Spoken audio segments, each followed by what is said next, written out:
2020 was the year. The death of George Floyd, ushering in a racial reckoning unlike before. At the same time, a new wave of gun owners would emerge. Inhale, let out a little bit, and you'll press your trigger.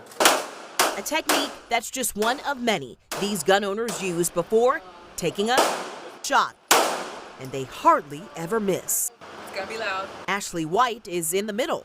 For me, it was channeling the true American spirit of our country was built on our ability to bear arms. To her left is Rashad Williams. He took an interest in shooting after getting robbed on the job. I went and got my concealed carry, and I've been carrying every day since. And Natalie Thomas. If you have a weapon, I think you're more confident. She got a gun after being followed home by a stranger when she was just 18. When people look at me and I think they may be threatening, I look at them straight in their eyes. They're not going to attack me. They all practice and own firearms for different reasons, but there's one thing that binds them all. A couple of us got together and we said, we don't have a gun club here. We don't have a black gun club here.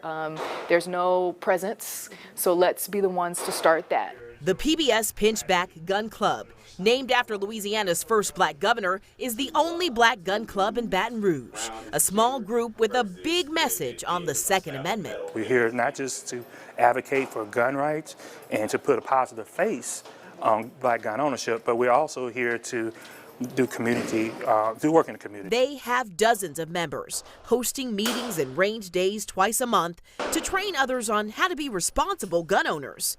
Steady growing year after year. We had a wave of new gun owners who never picked up a gun. The National Shooting Sports Foundation found the sale of guns to African Americans rose 58% in 2020, the year George Floyd was murdered. It was the highest bump in gun sales of any racial group that year.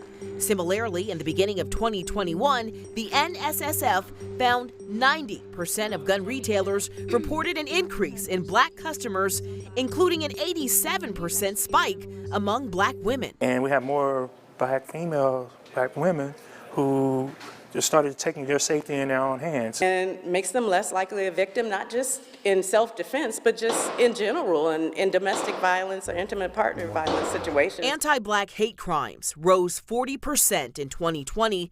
But if you were to look beyond that year, history shows a fraught and complicated relationship between black people and the Second Amendment.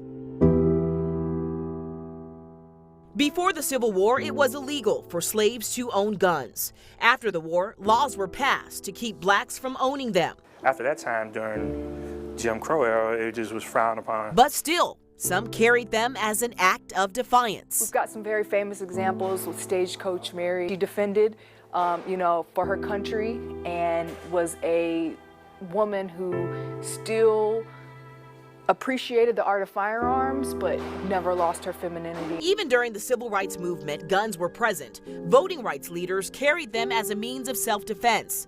Then, birthed out of the turbulent and raging 60s, came more militant groups like the Black Panther Party, who stunned the world with this striking photo. 30 fully armed members occupying the California state capitol, bearing rifles and shotguns. When the Black Panthers marched, you showed they were armed, they scared the average person. And it's like, oh God, they're coming for us, which it was a different time, obviously. An incident that would later spark gun legislation supported by the NRA. The Black Panther Party encouraged blacks to own firearms in response to violent acts of white supremacy and police brutality. There's a very rich history of blacks defending themselves and protecting their own community. The same issues being protested today. The reality is, many African Americans feel the Second Amendment doesn't equally apply to people of color. Many fear they'll be judged as criminals for owning guns, especially when interacting with police. Just associated with the bad guys or the criminals or whatever the case may be, when we're just regular people. And, we have lives, we have families, and we just want to protect the family. Incidents like Philando Castile and Alton Sterling come to mind. We have been disenfranchised in so many different ways. But still, instructors with this gun club say those incidents are uncommon and shouldn't stop you from getting a gun. So I don't want anybody to feel as though they shouldn't exercise their rights just because a bad actor didn't do his job right. In fact, the gun club hosts classroom sessions to explain the laws and your rights, making knowledge a weapon too. We can't be reliant on the police or anybody to have more responsibility for our lives than we do for ourselves. And as long as crime and hate exists, this group says they will be armed. Reporting in Baton Rouge, I'm Renee Skinner, Fox 44 News.